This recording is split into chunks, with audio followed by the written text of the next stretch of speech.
মচ্চিত্ত মদগত প্রাণা বোধয়ন্ত পরস্পরম কথায়ন্তশ্চ মাং নিত্যং তুষ্যন্তি চ রমন্তি চ। আন কথা না শুনিব, আন কথা না কহিব, সকলে করিব পরমার্থ। প্রার্থনা করিব সদা, লালসা সে ইষ্ট কথা, ইহা বিনু সকলে অনর্থ। কলিযুগ পাবন অবতার প্রেম পুরুষোত্তম রাধা ভাবদ্যুতি সুবলিত তনু, পরম করুণা ঘন শ্রী বিগ্রহ শ্রী শ্রী গৌর নিত্যানন্দের অপর অনুকম্পায় ব্রজ নবযুবদন্দ রাধা মাধবের অহিতুকি করুণায় শ্রী শ্রী কেশব মাসিস্থ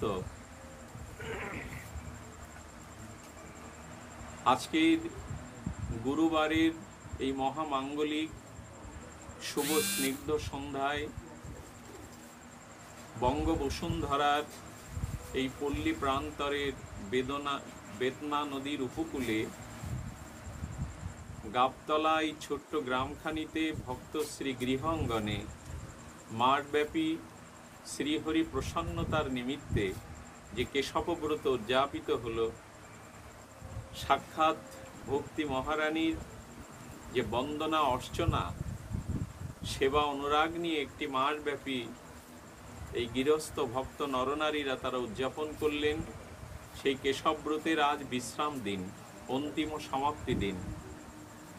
এই গৃহাঙ্গনে আজ এই মাঙ্গলিক যে হরিকথা, হরিনাম সংকীর্তন, ভক্ত সম্মেলন, সাধু সঙ্গ, সাধু সংসদে সেই পরম আরাধ্য শ্রী গুরু পাদ পদ্মে দণ্ডবত প্রণতি জ্ঞাপন করে তার একান্ত কৃপাশিস প্রার্থনা করে সমাগত কীর্তন আচার্য, ভক্ত আচার্যবৃন্দ, সদ্য সৎ সাধু মণ্ডলীবৃন্দ এবং কল্যাণিয়া মাতৃমণ্ডলী, হরিকথা প্রারম্ভে আপনাদের সকলের চরণ বন্দনাপূর্বক দণ্ডবত প্রণতি জ্ঞাপন করি। একান্ত আপনাদের কৃপাশিস এই অধমের শিরোপরে আপনাদের আশীর্বাদ বর্ষিত হোক। শ্রীমদ্ ভাগবত গীতায় অখণ্ড পরতত্ত্ব ভগবান শ্রীকৃষ্ণ বলছেন, মদ চিত্ত মদগত প্রাণা বোধয়ন্ত পরস্পরম কথায় অন্তশ্চ মাং নিত্যং তুষ্যন্তি চ রমন্তি চ। বলছেন পরস্পরে মিলিত হয়ে শুদ্ধ অনুরাগ নিয়ে, পিপাসা নিয়ে, উৎকণ্ঠা নিয়ে যারা পরস্পরে মিলিত হয়ে ভক্তগণ আমার নাম রূপ লীলা এই গুণগতা আলোচনা করেন, বিনিময় করেন, ভাব বিনিময় করেন, তুষ্যন্তি চ, অপ্রাকৃত পরমানন্দ তাদের হৃদয়কে পরমানন্দ দান করবে।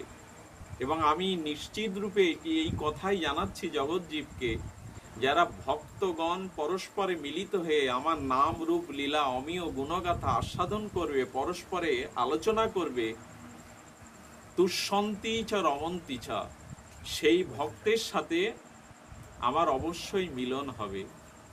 শুদ্ধ ভক্তির দ্বারা, শুদ্ধ প্রীতি প্রেমের দ্বারা সেই ভক্তের সাথে অবশ্যই আমার মিলন হবে। আজকের প্রেম ভক্তির মহারাজ শ্রীল নিত্যানন্দ আবেশমূরতি বিশ্ববন্দিত পাবন পদরেণু প্রেমভক্তির মুকুটমণি শ্রীল নরোত্তম ঠাকুর দাস মহাশয়ের শ্রী শ্রী প্রেমভক্তি চন্দ্রিকা নামক মহাগ্রন্থের এই পদটি আজ আমাদের আলোচ্য বিষয়। আন কথা না শুনিব, এর প্রতিটি অক্ষর ভজন অনুভবী রস দিয়ে গড়া। নরোত্তম ঠাকুর হল নিত্যানন্দের আবেশ প্রেম মূরতি। এই নরোত্তম ঠাকুর দাস মহাশয় বিশ্ববন্দিত পাবন পদরেণু, তিনি বলছেন আন কথা না শুনিব। আন কথা কাকে বলে?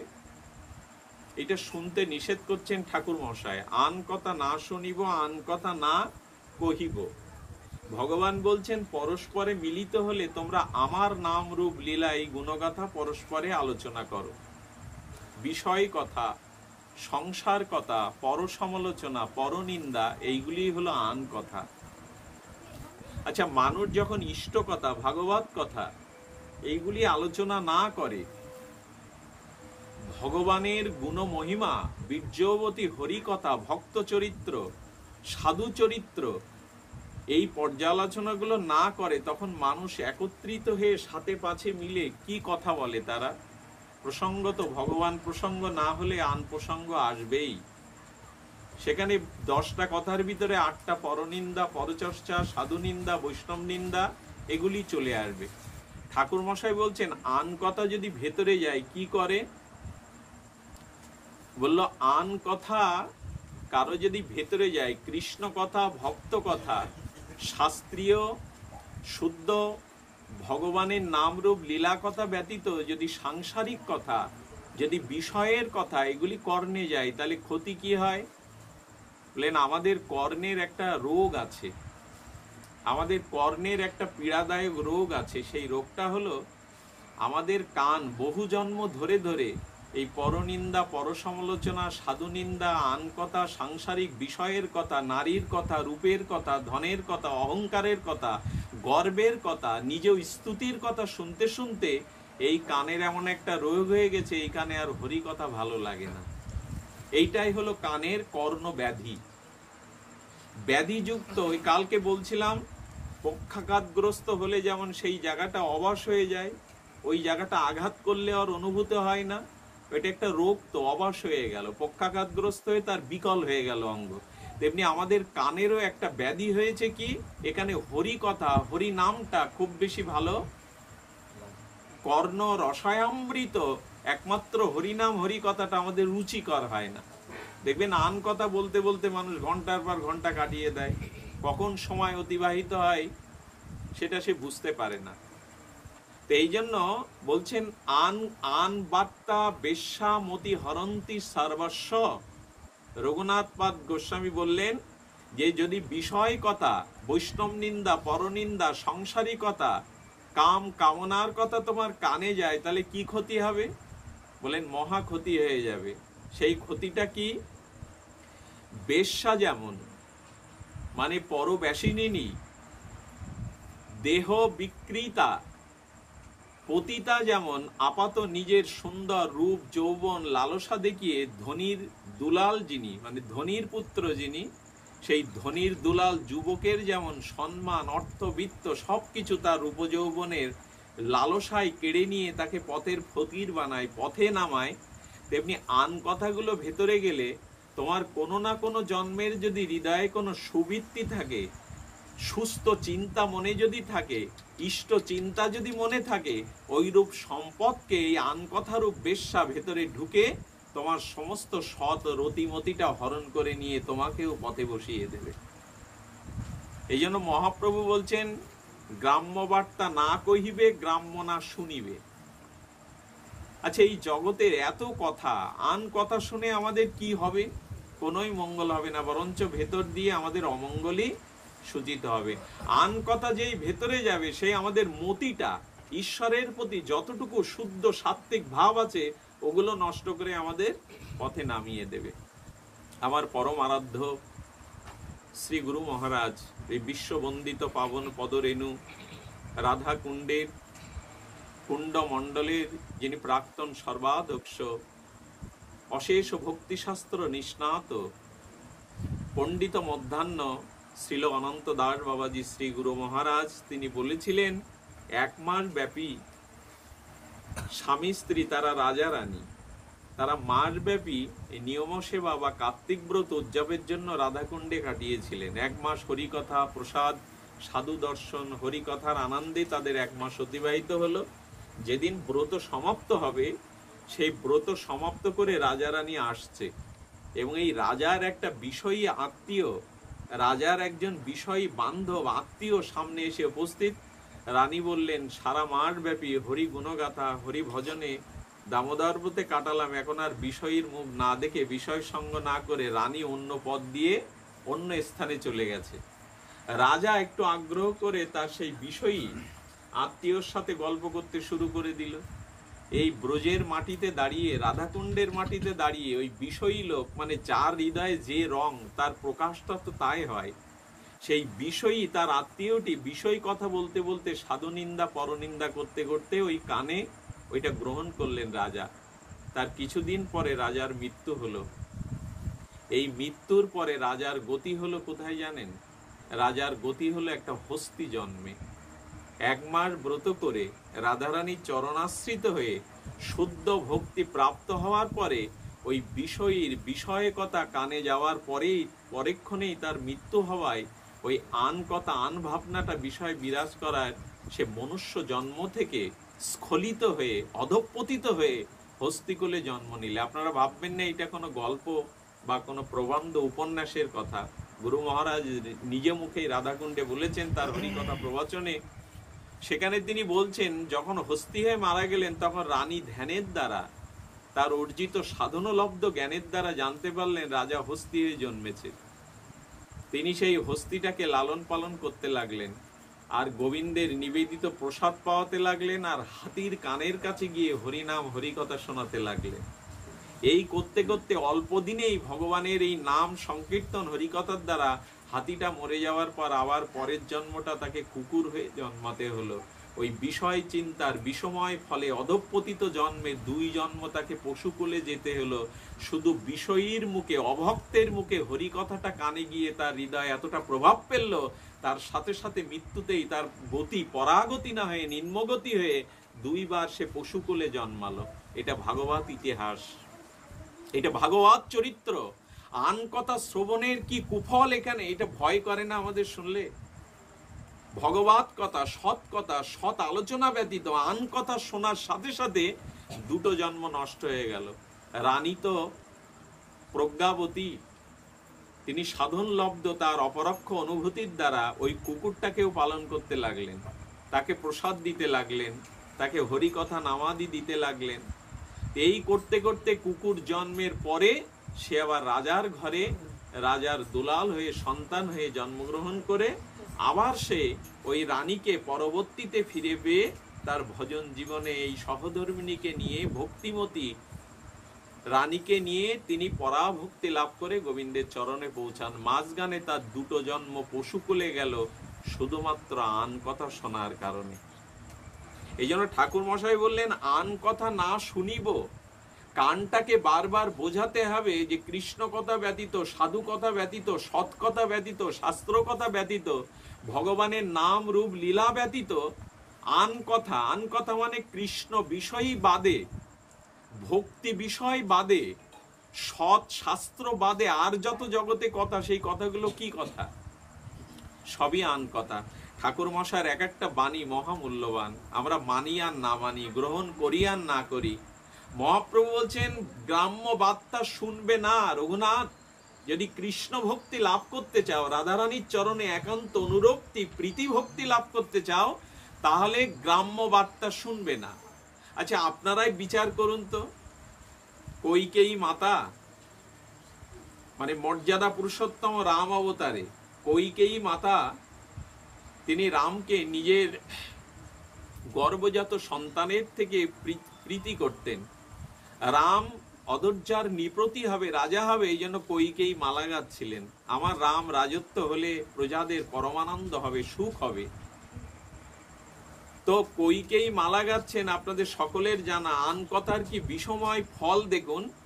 মন্থরা এসে কয়েকটা মন্ত্রণা দিয়ে গেল না কৈকেয়ী, আরে তোর ছেলে ভরত কি রামের পাদুকা বইবে, আর তুই কি রাজমাতা হবে, রাম কৌশল্যা হবে রাজমাতা, তুই কি দাসী হবি? এই কয়েকটা রামের বিরুদ্ধে আন কথা বলে দশরথের এই কৈকেয়ীর মস্তিষ্ক বিকৃতি করে দশরথের কাছ থেকে তার পূর্বের দেওয়া প্রতিজ্ঞালব্ধ 2টি বরে রামচন্দ্রকেই বনবাসে পাঠিয়ে সমস্ত অযোধ্যায় আগুন লাগিয়ে দিলেন। এবং সেই পুত্র শোকেই রামের পিতা দশরথ পর্যন্ত মারা গেলেন, পুরো অযোধ্যায় আগুন লেগে গেল। শুধু মন্থরা 2টো কথা রামচন্দ্রের মায়ের কানে গেলে যদি এই পরিণতি হয়, অনবরত যাদের কানে হরি কথা ব্যতীত আন কথা যায়, তাদের কি দশা হয়?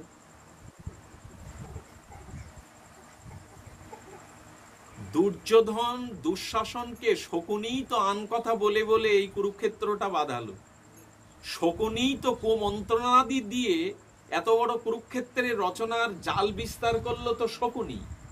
এই জন্য দয়া করে জীবনে যার মুখে হরি কথা নাই তার কাছে যাবেন না। একটা অনুরোধ করি, একে তো আমাদের জীবনে পাপে ভরা, অপরাধে ভরা, কত জন্ম যে ভগবত বিষ্টতি, ভগবানের ভক্তি বিষ্টতি, কত জন্মের অনন্ত অপরাধ, অনন্ত পাপ, মহাপাপ আমাদের চিত্তে জমাট বেঁধে আছে কুসংস্কারে। আর এর ওপরে যদি আমরা আন কথা, আন সঙ্গে, আন অসাধু সঙ্গে যাই, তাহলে আমাদের পতন রোধ করা যাবে না। এই জন্য বারবার বলা হচ্ছে চুপচাপ বসে থাকো, হরিচিন্তা পরায়ণ হয়ে বসে থাকো, কিন্তু অসাধু সঙ্গেতে ভাই কৃষ্ণ কথা নাই হয়। অসাধু কখনো কৃষ্ণ কথা বলবে না। আচ্ছা, যে যাকে অন্তরে খুব প্রীতি করে, ভালোবাসে, দেখবেন দিনে কয়েকবার তার নামটা, তার গুণটা সে বলে ফেলে কারোর সাথে। যে যাকে অন্তর দিয়ে খুব প্রীতি করে, ভালোবাসে, সেই ভালোবাসার মানুষটার কথা সে কোনো না কোনো সময় কাউকে না কাউকে ব্যক্ত করে ফেলে। তো ভগবানকে যদি না ভালোবাসা যায় তাহলে কি হবে? তার কথা তো আসবে না। সাধু সঙ্গ, সদ্গুরুর চরণাশ্রয়, হরিতে ভক্তি না হলে, যাকে ভালোবাসি না তার কথা বলতে যাব কেন আমি? যার প্রতি আমার ভালোবাসা আছে, প্রীতি আছে, তার কথাই তো আমরা দুই চারবার বুকে বলে ফেলি, অমুক খুব ভালো, হ্যাঁ, অমুকের হৃদয় ওর বড় বিস্তার, প্রসন্ন হৃদয়, তার গুণমাহাত্ম্যই করে বসি। এই জন্য ভগবান বলছেন তারাই আমার কথা শুনতে আসে। এই যে কষ্ট করে সারাদিন কর্মক্লান্ত দেহ, এই তাপদহের মধ্যে আপনারা ছুটে এসেছেন। কারা এসেছেন জানেন? বললেন, ভগবান বলছেন কি, তোমরা যারা আমার কথা শুনতে এসছো, সিন্নান্ত সকথা কৃষ্ণপূর্ণ শ্রবণ কীর্তন হৃদয়স্থিত অভদ্রাণী বিধুনতি সুহৃদ শতাম। ভাগবতের একটি বিখ্যাত শ্লোক। এখানে গোবিন্দ বলছেন, তোমরা যারা আমার গুণকীর্তন আর শ্রবণ নিমিত্তে এখানে এসেছো, আজ থেকে আমি অঙ্গীকার করে বলছি, কৃষ্ণ বলছেন, গোবিন্দ বলছেন, আপনারা আজকে গোবিন্দের বন্ধু হয়ে গেলেন। সুহৃদ শতাম। গোবিন্দ বললেন, আজ থেকে আমি স্বীকার করে নিলাম, আপনারা যারা আমার গুণকীর্তন শুনতে এই গৃহমন্দিরে এসেছেন, আজ থেকে গোবিন্দ বলছেন আমি আপনাদের সুহৃদ, বন্ধু হয়ে গেলাম। আচ্ছা গোবিন্দ, তোমার কথা শুনতে এসছি বলে তোমার বন্ধু হয়ে গেলাম কিরকম? এরকম হঠাৎ তুমি বন্ধু করে নিলে কেন? বলে, আচ্ছা, যে যাকে ভালো না বাসে, যার প্রতি যার মনের বিরাগ ভাজনতা আছে, মানে মনে ঘৃণা আছে যার প্রতি, সে কোনো কথা বললে, যার প্রতি যার বিরাগ ভাজন, যার প্রতি যার বিরক্তি আছে, সম্পর্ক চ্যুত হয়ে গেছে, সেই ব্যক্তি কোথাও কথা বললে, সেই যার সাথে মনের মেলবন্ধন নাই, সে কি তার কথা শোনে বসে?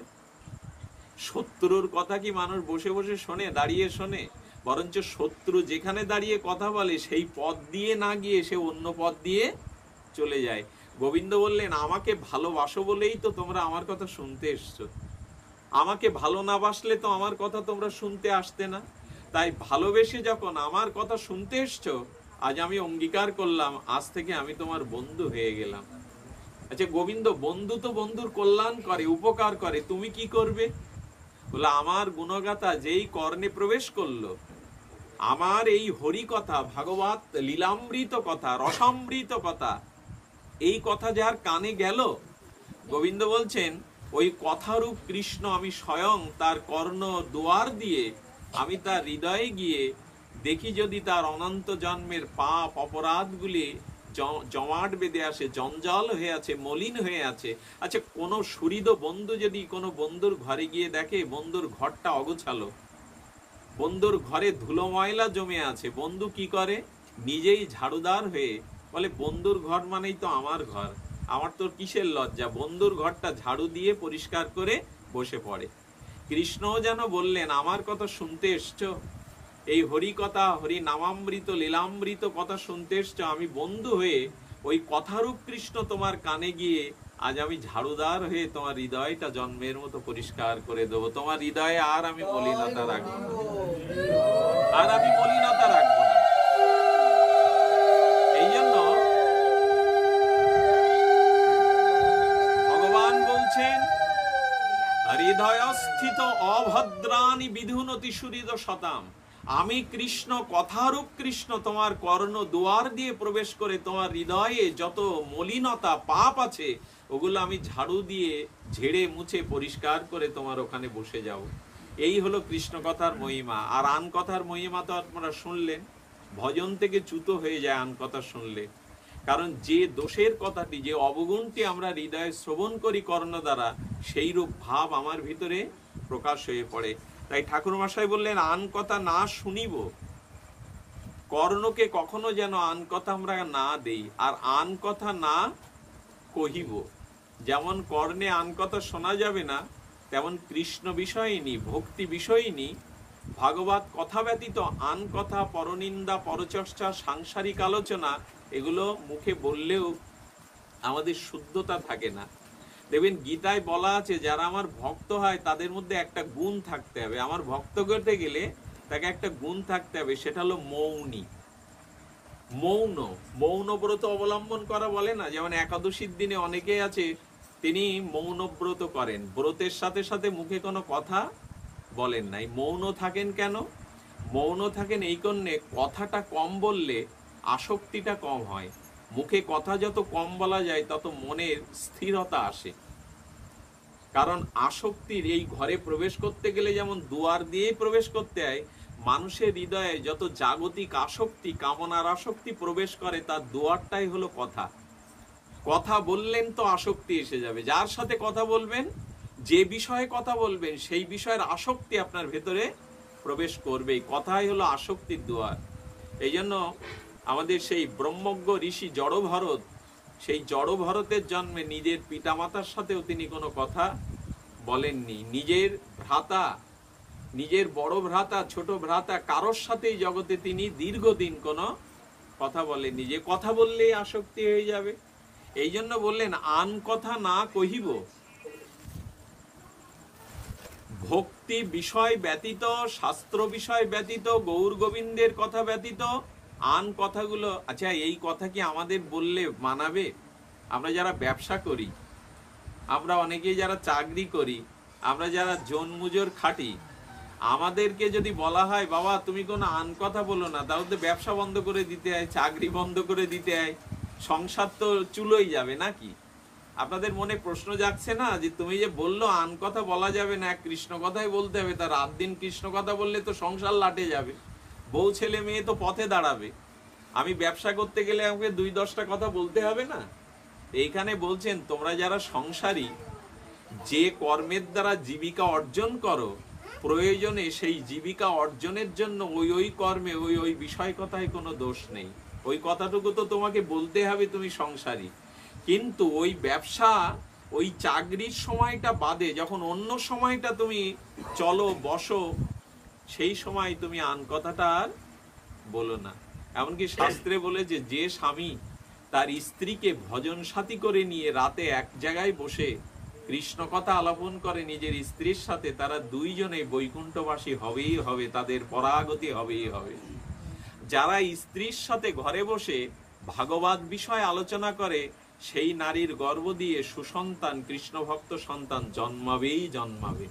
ওই কৃষ্ণ কথার মধ্যে দিয়েই তার গর্ভে সুসন্তানের সূচনা হবে। এই জন্য গর্ভবতী মাকে হরিনাম, হরিকথা শোনার কথা বলা হয়, আন কথা সে যেন কানে না নেয়।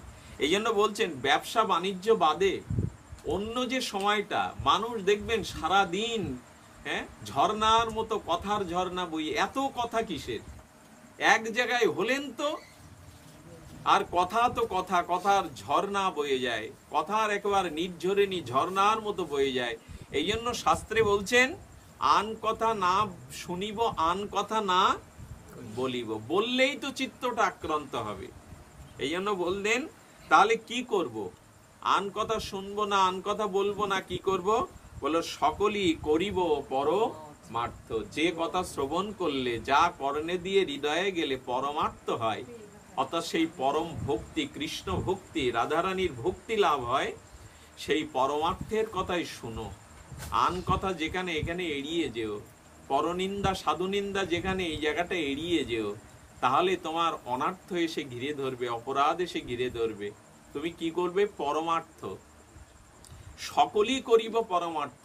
সকাল থেকে রাত্রে সেই নিশি জাগরণের থেকে নিশায় নিদ্রা যাওয়ার আগ পর্যন্ত যা কিছু চেষ্টা, যা কিছু কর্ম, যা কিছু শোনা, শ্রবণ কীর্তন করা, তার মধ্যে যেন পরমার্থের কথাই হয়, কৃষ্ণ কথাই হয়। তাহলে দেখবেন আর আমাদের অনর্থ আসবে না। প্রার্থনা করিব সদা, লালস আছে ইষ্ট কথা, ইহা বিনু সকলই অনর্থ। এই দেখুন, বললেন প্রার্থনা করিব সদা, ভগবানের কাছে শ্রীগুরু পাদপদ্মে প্রার্থনা করতে হয়, প্রভু যেন সারাদিন তোমার চিন্তা, তোমার কথাই কানে যায়, যেন জিহ্বা দিয়ে যদি কিছু শব্দ বেরোয় তবে তোমার নাম, তোমার গুণগাথা বেরোয়। হ্যাঁ, কর্মের জন্য যে সময়টুকু আমি আন কথা বলেছি, বলতে হয়েছে জীবিকা অর্জনের জন্য, কিন্তু অন্য সময় যেন আমি সেই কথা না বলি। এক শিক্ষক ছিলেন, সর্বদা নাম জপ করতেন, রাধা রাধা বলতেন। উনি ক্লাসে ছাত্রদের পড়াতে গিয়েও মাঝে মাঝে পৃষ্ঠা খুলে রাধে রাধে বলে উঠতেন। ওই অভ্যাসটা তার হয়ে গেছে। এই জন্য যদি কৃষ্ণ কথা বলা অভ্যাস হয়, কৃষ্ণ কথা শোনা অভ্যাস হয়, তবে আন কথাগুলো বিষের মতো মনে হবে আপনার। আপনাকে কর্ণেতে বিষ ঢালবে আন কথা। তাই বললেন ইহা বিনু সকলই অনর্থ, তোমার গুণগাথা ছাড়া এই জগতে সবই অনর্থ। আমি কত গান গাই, মনের হরষে তোমার মহিমা গাইনি, এটাই আমাদের চরিত্র। হ্যাঁ, দিবস যামিনী আবল তাবল কত পাঁচাল পড়িতে পারো, আমার এই টাকা আছে, আমার মেজো জামাই ডিসি এসপি, আমার একটা ভাই বিদেশে থাকে আমেরিকায়, বাবা এই কথাই কি লাভ তোমার? এই যে নিজের পাঁচাল পাড়ো তুমি লোকের সাথে। হ্যাঁ, আমার দ্বারা 20টা কর্মচারী খাটে, আমি এই বছর অমুক জায়গায় বেড়াতে গিয়েছিলাম, মানে নিজের অর্থ, বিত্ত, যশ, খ্যাতি, সম্মান যা কিছু আছে আমরা ওগুলো উগড়ে দিয়ে দিই মানুষকে। এইগুলো পাঁচাল পাড়ার কথা বলছেন। প্রেমানন্দ দাস বলছেন দিবস যামিনী আবল তাবল কত পাঁচাল পড়িতে পারো, তাহার মাঝে একবারও কি রাধা মাধব বলিতে নারো। এত নিজের মহিমা গাও, এত নিজের যশ খ্যাতি গেয়ে বেড়াও, তো তার মধ্যে কি রাধা মাধব বলতে পারো না? আরে পাখিরে যে বলি শেখালে, একটা টিয়া পাখিরে, একটা শালিককে রাধাকৃষ্ণ বলা শেখান, ও রাত দিন রাধাকৃষ্ণ রাধাকৃষ্ণ বলবে। পাখিরে যে বুলি বলালে সে রাধাকৃষ্ণ বলে, আর ওরা মানুষ হয়ে জিহ্বায় রাধাকৃষ্ণ দিনান্তে একবারও বললাম না। শুধু নিজের মহিমা কীর্তন, শুধু নিজের মহিমা কীর্তন। এই জন্য বলছেন যে নিজের পাঁচালি পড়ে তো কোনো লাভ নেই। আমার এই আছে তাই আছে, আমি অমুক তমুক, এই গল্প করে কি লাভ তোমার? বরঞ্চ তুমি তোমার ইষ্ট, তোমার গুরুদেব ভগবানেরই মহিমা কীর্তন করো, যাতে এটা প্রতিষ্ঠিত হয়। বলেন ইহা বিনু সকলই অনর্থ। চৈতন্য মহাপ্রভু স্বয়ং তিনি গদাধর পণ্ডিতের কাছে ভাগবত আস্বাদনে যেতেন, প্রতিদিনই যেতেন তিনি।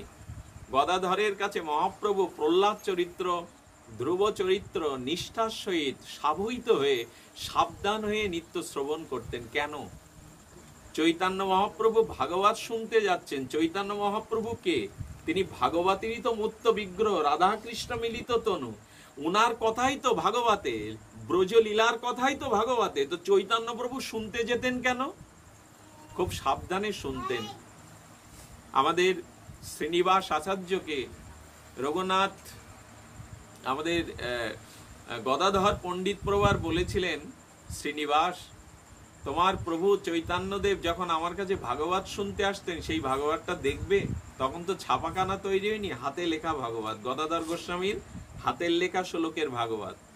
তো অক্ষরগুলো বুঝতে পারছে না শ্রীনিবাস আচার্য। বলেন প্রভু অক্ষরগুলো যেন জলে ভেসে ভেসে গেছে, আবসা হয়ে গেছে। বলেন আমি যতদিন ভাগবত পাঠ করেছি, চৈতন্যদেব সেই পাঠ শুনতে এসে অঝরে কাঁদতে কাঁদতে এই অক্ষরগুলির ওপরে পড়ে অক্ষরগুলি ভেসে গেছে, অক্ষরগুলো ধুয়ে গেছে। তাহলে মহাপ্রভু ভাগবত শুনতে শুনতে, শ্রবণ করতে করতে চোখের জল ফেলতেন। তিনি ভাগবতের পৃষ্ঠাগুলো, হস্তলিখা ভাগবতের অক্ষরগুলো ভাসিয়ে দিয়েছেন। এই জন্য নিবেদন করি, সময় পেলেই তার কাছে যাবেন, সময় গেলেই সেই স্থানে যাবেন যেখানে দুটো গোবিন্দ কথা, যেখানে দুটো হরি কথা আমাদের কর্ণে যায়। আর যদি বলতেই কিছু হয়, তবে নিজের মান অভিমান ঐশ্বর্যের কথা ভুলে গিয়ে আমরা যেন সকল অনর্থকে, এই আন কথাকে পরিহার করে, আন ভাবনাকে পরিহার করে যেন আমরা সকলে ভগবত কথা গুণকীর্তন করতে পারি। হরি কথা ব্যতীত এই জীবনে আমাদের আর কোনো আর কোনো পরম মঙ্গল নাই। আমাদের তপস্যার দ্বারা, তীর্থ পর্যটনের দ্বারা, দান ধ্যানের দ্বারা আমরা যে প্রেম ভক্তি লাভ করতে পারবো, আমাদের এমনটা মনে হয় না। শুধুমাত্র সাধুমুখে হরিকথা শ্রবণ করলেই আমাদের মঙ্গল। হ্যাঁ, কৃষ্ণ ভক্ত সঙ্গ করি, কৃষ্ণ ভক্ত অঙ্গ হেরি, শ্রদ্ধান্বিত শ্রবণ কীর্তন। এই দেবশ্রীপাদ নারদ চলেছেন। দেবশ্রীপাদ নারদ যেতে যেতে দেখতেন রক্তের একটা বন্যা বয়ে যাচ্ছে। কোন পশুর রক্ত কি মানুষের রক্ত? এই রক্তকে লক্ষ্য করে দেবশ্রীপাদ নারদ গিয়ে দেখলেন প্রাচীন বহি রাজা, তিনি বৈদিক কর্মকাণ্ডে 100 ছাগ বলি দিয়েছেন, ছাগল বলি দিয়েছেন। 1 লক্ষ, 100 না, 1 লক্ষ ছাগ বলি দিলে তাদের রক্তটা কিভাবে স্রোত বয়ে যায়। দেবশ্রীপাদ নারদ গিয়ে বলছেন, প্রাচীন বহি আপনি এটা করছেন কি? বলেন, কেন? ধর্ম করছি, বেদে আছে বলি দেওয়ার প্রথা, বলি দিতে আমি ধর্ম করছি। বলে, এই ধর্ম করে আপনার কি ফল প্রাপ্তি হবে? বললে, কেন আমি স্বর্গে যাব? নারদ বলছেন, হ্যাঁ, বেদে পশু বলির বিধান আছে এবং বেদের কর্মকাণ্ডে পশু বলি দিলে আপনি স্বর্গে যাবেন, কিন্তু স্বর্গে যাওয়ার পরে কি হবে তা কি জানেন? রাজা, আপনি প্রাণী হত্যার নাম করে, রক্তারক্তি করে ধর্ম করছেন, ধর্মের নামে আপনি চরম অধর্ম করছেন। বলেন, দেবশ্রীপাদ আপনি এরকম বলছেন কেন? এটা তো বেদে আছে যে বলি দিতে হয়, বলি প্রথা আছে। দেবশ্রীপাদ নারদ তখন বলছেন, বলির পরিণাম দিয়ে তোমার স্বর্গে যাওয়ার পরে কি হবে দেখবে। নারদজি, দেবশ্রীপাদ তার শক্তিকে সঞ্চারিত করে, শক্তি সঞ্চারিত করে পদ্মার মতো করে, মানে ফিল্মের পদ্মা যেমন পদ্মায় দেখাচ্ছে, রাজা এই লক্ষ ছাগ বলি দেওয়ায় তুমি স্বর্গে যাওয়ার পরে কি হবে তোমার কপালে, এটা দেখো। তখন দেখলেন ওই 1 লক্ষ ছাগ বড় বড় শিং নিয়ে এই প্রাচীন বহি রাজাকে তাড়া করেছে, ওকেও মেরে ফেলবে বলে। আপনাদের মনে আছে একবার এই যে ভরত, তিনি 1 লক্ষ ছাগল বলি দিয়েছিলেন, 1 লক্ষ আঘাত তাকে পেতে হয়েছিল। কোনো প্রাণীকে হত্যা করার কোনো অধিকার আমাদের নাই, কোনো প্রাণীকে রক্তাক্ত করে যন্ত্রণা দেওয়ার অধিকার আমাদের নাই। এই জন্য ধীরে ধীরে বলি প্রথাটা বিলুপ্তর পথে।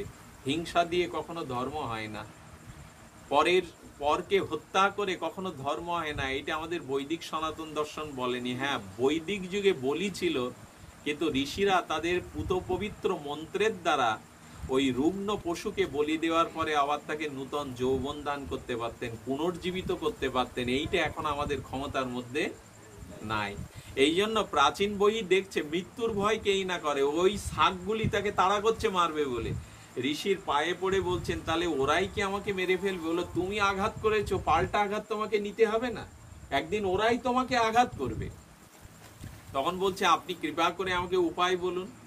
বলে, রাজা তোমার একটা উপায় আছে, তোমাকে সাধু সঙ্গের মধ্যে গিয়ে বসে হরি কথা শুনতে হবে, ভক্ত মুখে ভগবানের কথা শুনতে হবে, তাহলেই তুমি ভক্তি লাভ করতে পারবে, তুমি পরা শান্তি লাভ করতে পারবে।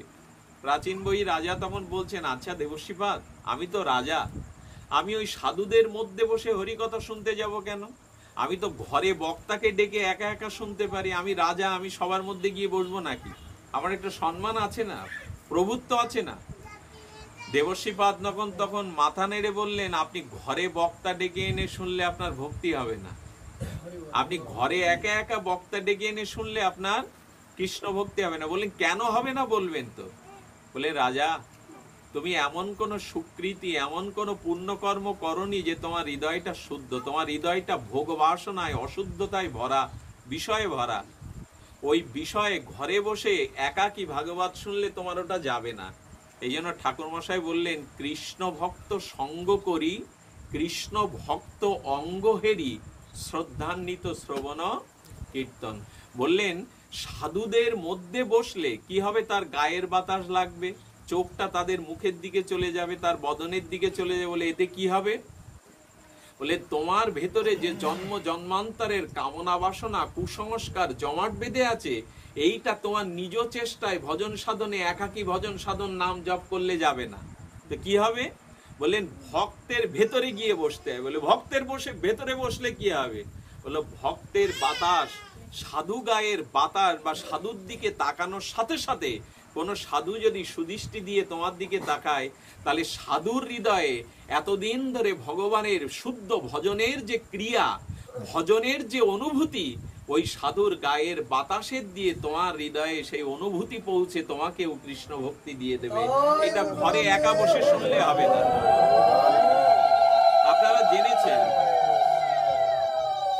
জেনেছেন আমাদের এই বেউলা গ্রামে, এখন তো মিডিয়ার যুগ, প্রচার হয়েছে, এটা মিডিয়াতে প্রচার হয়েছে, এটা ফেসবুক বলেন, টিভিতেও প্রচার হচ্ছে। আমাদের এই বেউলা গ্রামে, শ্বেতপুর বেউলা, ঢাকায় গার্মেন্টসে চাকরিরত একটা যুবতী মেয়ের এই করোনা ভাইরাস ধরা পড়ে। সে হাসপাতাল থেকে পাশের বেডে মারা গেছে, এই ভয়ে সে পালিয়ে চলে এসছে। এই পালিয়ে আসার পরে সে গ্রামে একদিন থাকায় আত্মগোপন করেছিল এই মহাজনপুরে। পরে তাকে প্রশাসনের তাদের প্রযুক্তি দিয়ে তাকে ধরে পুলিশই গত রাত্রে নিয়ে গেছে। আচ্ছা, একটা মানুষের রোগ, সেই মানুষটা গ্রামে এসে তাকে পুলিশ ধরে নিয়ে যাবে কেন? আর যে গ্রামে তার বাসা, সেই পুরো 100 ঘরকে লকডাউন করে বেড়া দিয়ে দিয়েছে, কেউ বেরোতে পারবে না। এটা কেন?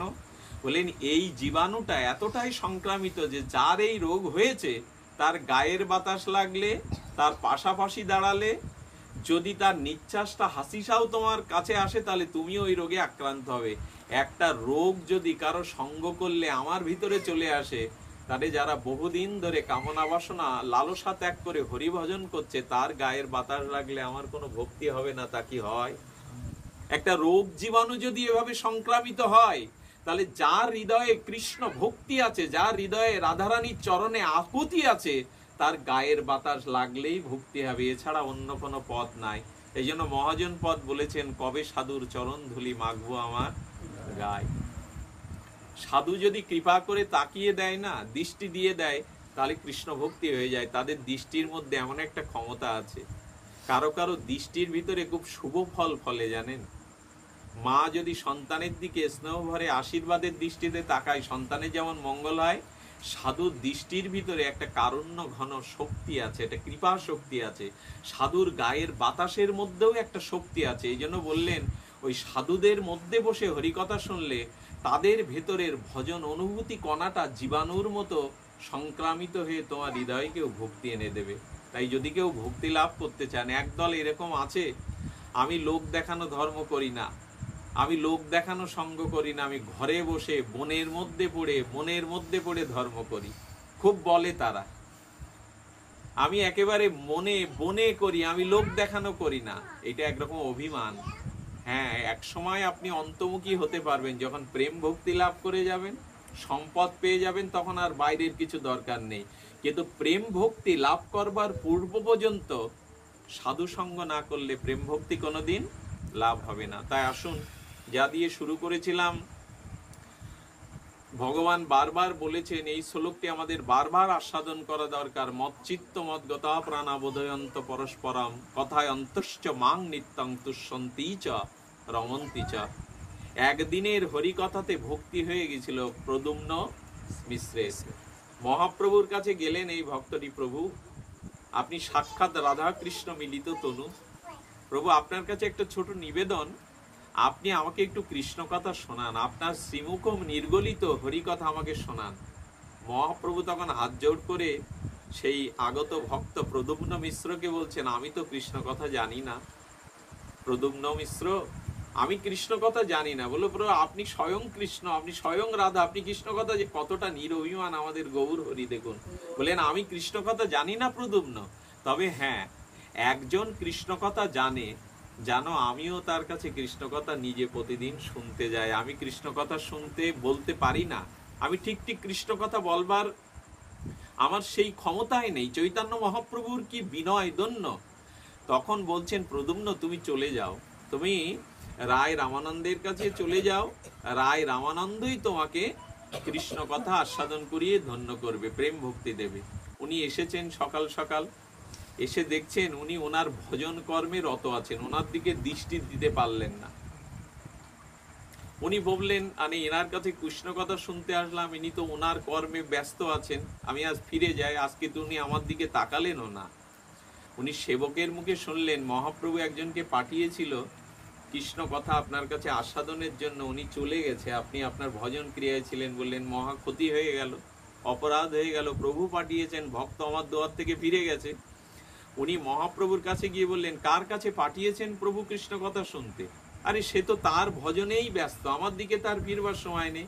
বললেন, আজকে আবার যাও, কাল প্রভাতে তুমি আবার যাবে রায় রামানন্দের কাছে। উনি সুপ্রভাতে চলে এলেন ওনার ভজনালয়ে, ভজন কুটিরে। সেই দিন করেছে কি, রায় রামানন্দ আসন পেতে, বক্তার আসন পেতেছে আর শ্রোতার আসন পেতেছে। এসে হাত জোর করে বললেন, আমার অপরাধ ক্ষমা করুন, আপনি কাল কষ্ট পেয়ে ফিরে গেছেন, আজ আমি আপনার প্রতীক্ষায় বসে আছি। কোনো বক্তাই যেন না মনে করে যে আমি কৃষ্ণ কথা বলতে পারি, এতগুলো লোক আমার মুখের কথা শোনার জন্য আসছে, এই ভাবনা যদি হৃদয়ে অব্যক্ত ব্যক্ত না হয়েও হৃদয়ে যদি এই কথা সামান্য আভাস আসে, তাহলে ভগবত কৃপা হতে সে চিরদিন বঞ্চিত হয়ে যাবে। বক্তা কেউ না, হরিকথা কেউ বলতেও পারে না, হরিকথা শ্রী গুরু কৃপায় ভগবানই বলান। এইটা কেন কেউ মনে না করে আমি বক্তা, এই অভিমানটা যেন কখনো কোনো ভাগবত প্রচারকের না আসে যে আমি বক্তা। তখনই বলছেন যে আমি আপনার জন্য আসন পেতে বসে আছি, আপনি দয়া করে আসনে বসি কৃষ্ণ কথা শ্রবণ করুন, আমার গত দিনের অপরাধ মার্জনা করুন। তাহলে বক্তারও উচিত শ্রোতার জন্য প্রতীক্ষা করা, বক্তারও উচিত শ্রোতাকে সম্মান জানিয়ে তাকে আসন দেওয়া বসতে। আমি বক্তা বলে সবাই আমার কথা শুনতে এসছে এমন না, বক্তার সার্থকতা যখনই সে শুদ্ধ শ্রোতাকে পায়, শুদ্ধ শ্রোতা হলে বক্তার কোনো মহিমা আসে না। প্রদ্যুম্ন মিশ্রকে তখন কৃষ্ণ কথা বলছেন রায় রামানন্দ, সে কি কৃষ্ণ কথার প্রবাহ ধারা, অমৃত ধারা। এই বলতে বলতে প্রভাতে কৃষ্ণ কথা শুরু হয়েছে। কি হয়েছে জানেন? কখন যে দিন চলে গেল, কেউ জলতৃষ্ণাও লাগেনি, কারো ক্ষুধাও জাগেনি। প্রভাতে সূর্য উদয়ের সাথে সাথে কৃষ্ণ গুণগাথা আস্বাদন করতে করতে সূর্য যখন অস্ত গেছে, তখন রায় রামানন্দের একান্ত সেবক এসে কানে কানে বলছেন, প্রভু বেলা তো অস্ত গেছে, সন্ধ্যা হয়ে গেছে, এইবার কথা বিশ্রাম দিন। একটা চিন্তা করতে পারেন, কতটা আসক্তি থাকলে, কতটা ভক্তি থাকলে একটা দিন কখন চলে গেল কৃষ্ণ কথায়। আমি আপনাদের একটা পরিমাপ দিয়ে দেয়। বিশ্ব পদরেণু পরম আচার্য শ্রীপাদ পণ্ডিত চূড়ামণি বৈষ্ণব পদ বাবাজি মহারাজ, ইনি বলেছেন থার্মোমিটারে জ্বর নিরূপণ করা যায়, কার শরীরে কতটা জ্বর বা তাপ, এটা থার্মোমিটার নির্ণয় করে। আর কারো ভিতরে কিঞ্চিত ভক্তি আছে, শুদ্ধতা আছে, এইটা মেপে দেয় কোন জিনিস? বলে এইটা মাপবার একটা জিনিস, যার হরি কথাতে রুচি হয়েছে, হরি কথাতে যার ক্ষুধা হয়েছে, হরি কথা যার ভালো লাগে না, হরি কথাতে যার রুচি হয়নি, সে যত বড়ই যেমনই হোক, জানবেন ভক্তি পথে এখনো সে পা রাখেনি। ভক্তি পথকে নির্ণয় করার একমাত্র পরিমাপক হলো যদি কৃষ্ণ কথাতে কারো রুচি হয়, হরি কথা শুনতে যার হৃদয়ে প্রশস্তি হয়, হরি কথা শুনতে যিনি আনন্দিত হয়ে ওঠেন, হর্ষান্বিত হয়ে ওঠেন, কৃষ্ণ গুণগাথা শুনতে শুনতে মাঝে মাঝে যার চোখ দিয়ে অশ্রু দরদর করে পড়ে, জানতে হবে লোক দেখানোর জন্য না, হৃদয় সুচ্ছারিত ভক্তি কণা যার হৃদয় দিয়ে খরিত হয়, জানতে হবে তার ভিতরে ভক্তি আছেই আছে। ভাগবত কথাতে যতদিন রুচি না হবে, জানবেন ভক্তি আপনাকে স্পর্শ করেনি, কোনোদিনই করেনি। এই জন্য রায় রামানন্দ প্রদ্যুম্ন মিশ্রকে কৃষ্ণ কথা শোনাতে শোনাতে কখন যে দিনটা চলে গেল, ক্ষুধা নেই, তৃষ্ণা নেই। সূর্য অস্ত যাওয়ার পরে তখনই সেবক তাকে সংবাদ দিল। সেবকের কথায় আমরা মাঝে মাঝে এরকম বিরক্তি হয়ে যায়, বাবা এ তো থামে না, হ্যাঁ তুমি বাবা বলতে বলেছি বলে, তোমাকে আসন দিয়েছি বলে তুমি বলেই যাচ্ছ, এ তো থামে না। তবে হ্যাঁ, শ্রোতাদের সময়ের দিকেও দৃষ্টি দিতে হয়, শ্রোতাদের মনোসংযোগ, একজন বক্তার এই জ্ঞান থাকতে হয় যে শ্রোতারা বিরক্তি হচ্ছে কিনা। শ্রোতাদের পিছনেরও তো কাজ আছে, বাড়ি ফেরার তাড়া আছে। এইসব বিবেচনা না করে যদি আমি ঘন্টার পর ঘন্টা বলে যাই, জানতে হবে তার দূরদৃষ্টি নাই, তার দূরদৃষ্টির অভাব। তো প্রদ্যুম্ন আবার ভালো লেগে গেলে, আসক্তি হয়ে গেলে কোথা থেকে যে সময়টা চলে যায়, শুভ সময়, আনন্দের সময়টা খুব তাড়াতাড়ি চলে যায়, বোঝাই যায় না। তাই এমনি করে সেই রায় রামানন্দ বলে দিলেন, শুনুন প্রদ্যুম্ন মিশ্র, আপনি কৃষ্ণ কথা শুনে নৃত্য করছেন, কৃষ্ণ কথা শুনে আনন্দে প্রেমময়নি, একদিনের কৃষ্ণ কথা তাকে কৃষ্ণ প্রেম দিয়ে দিল। বলে হরি কথার এমনই ক্ষমতা, কৃষ্ণ কথার একদিনেই তার প্রেম হয়ে গেল। অষ্টসাত্ত্বিক বিকারে তিনি নর্তন কীর্তন করছেন। রামানন্দ তখন বলে দিলেন যে আপনি আসুন, মহাপ্রভুর চরণে আমাকে প্রণাম পৌঁছে দিয়েন। প্রভুর চরণে প্রভু বললেন, কি গো প্রদ্যুম্ন, কৃষ্ণ কথা শ্রবণ করেছো? রায় রামানন্দের শ্রীমুখে শুনেছো? বললো, প্রভু কৃষ্ণ কথা তো নয়, যেন অমৃতের পারাবার।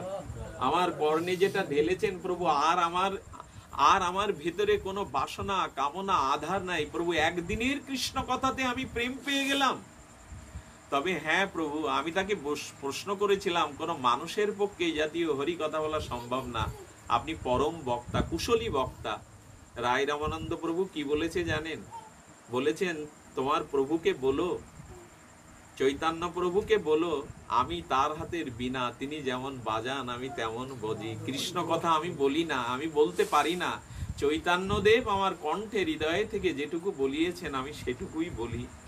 প্রত্যেক ভাগবত আলোচক, বক্তার, হরিনাম যারা করে, হরি কথা, তাদের মনে যেন এইটুকু ভাবনা থাকে যে হরি কথা আমার কণ্ঠে বসে প্রভুই বলিয়েছেন। নিজের দাম্ভিকতা, অভিমান যেন কখনো না আসে যে আমি হরি কথা বলে সকলকে আকৃষ্ট করেছি, সকলের হৃদয় ভিজিয়ে দিয়েছে, এমন অভিমান যেন কখনো না আসে। তখন চৈতন্যদেব বলছেন, না না, রায় রামানন্দ প্রসিদ্ধ পরম অনুরাগময় অনুভূতি সম্পন্ন ভক্ত, তিনি তোমাকে কৃষ্ণ কথায় ধন্য করেছেন। এই লীলা দ্বারা আমি ভগবত বিশ্রাম রেখে বলি, একদিনের সাধুমুখে হরি কথাতেই ভজনে প্রেম হয়ে যায়, ভক্তি হয়ে যায়, যেটা লক্ষ কোটি বছর তপস্যা করে হয় না। এক সাধুমুখে হরি কথাতে সেই কৃপা হয়ে যায়, সেই করুণা হয়ে যায়। হরিকথার এত মহিমা, হরিকথার এত বিস্তৃত মহিমা, এই জন্য বারবার বলছেন সাধুকথা শোন। সেই সুতমুনি যখন শৌনক ঋষিদের 1000 বছর ধরে তারা যজ্ঞ করছে, জানেন, 10 সহস্র ঋষি মুনি, এরা 1000 বছর ধরে যজ্ঞ করছে, হোম করছে। যখন সুতমুনি এলেন, সুতমুনিকে দণ্ডবাদ করে শৌনকাদি ঋষি উঠে দাঁড়িয়ে বললেন, হে মহামুনি, হে সুতমুনি, হে পরমহংস, আমরা 1000 বছর ধরে এই যজ্ঞ করছি। এই যজ্ঞের ঘৃত হোমে অনালে আহুতি দিয়ে আমাদের চুলগুলো জটা হয়ে গেছে, আমাদের গা তামাটে হয়ে গেছে, কিন্তু আমরা তো প্রীতি পেলাম না, ভক্তি পেলাম না, আমাদের হৃদয়টা তো জোড়ালো না। তাই অনেক শ্রান্ত, ক্লান্ত, দগ্ধিত, মানে খুব তাপদগ্ধ, ঘর্মাক্ত ব্যক্তিকে যেমন পুষ্পবৃষ্টি হলে তার সুখ হয়, হয় নাকি? গরমে ঘেমে যাচ্ছেন, যদি একটু পুষ্পবৃষ্টি হয়, তখন বললেন, আপনি গোবিন্দ গুণগাতা, হরিকথা শুনিয়ে আমাদেরকে প্রেম বৃষ্টি দান করুন। আমরা এই হোম করতে করতে পুড়ে পুড়ে তামাটে হয়ে গেছে, চুল আমাদের জটা হয়ে গেছে, এখন আপনি কৃষ্ণ কথা আমাদের বলুন। কৃষ্ণ কথাতেই ঋষিমুনিরাও শান্তি পেয়েছিলেন। আপনাদের কাছে নিবেদন করি, আন কথা যত না বলা যায়, চাকরি বাকরি ব্যবসার বাইরে যে সময়টুকু আমরা অতিবাহিত করি, তাতে যেন আন কথা না শুনি, আন কথা না বলি, সকলেই যেন কৃষ্ণ কথার পরমার্থ কথাটি বলি। এই প্রয়াস রেখে আজকে যার গৃহাঙ্গনে এই অনুষ্ঠান হচ্ছে, আপনারা জানেন এখন একটা